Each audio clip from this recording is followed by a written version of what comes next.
Tasal il-konferma minn Chris Fern kien il-Prim Ministru Robert Abela li għażel l-ex Ministru Konrad Mizzi għal pożizzjoni tal-OSCE. Tal-OSCE per. Tal-OSCE ukoll, OSCE jiena nifhem, ħankun ċar jiena nifhem. Illi sal-lum Konrad Mizzi huwa parti mill-Grupp Parlamentari Laburista.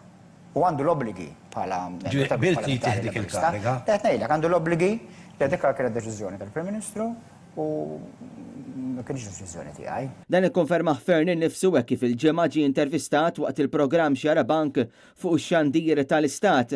Wara il-pressjoni u rabja mill-Oppożizzjoni u mis-soċjetà ċivili flimkien mal-pubbliku, il-Prim Ministru Robert Abela kellu jagħmel U-turn fejn wara biss 12-il siegħa waqqaf il-ħatra li l-ex Ministru Konrad Mizzi ingħata fl-OSCE. Issa mingħajr eżitazzjoni kien Chris Fern li tefa' responsabilità fuq Robert Abela li kienu li jażel lil Konrad Mizzi.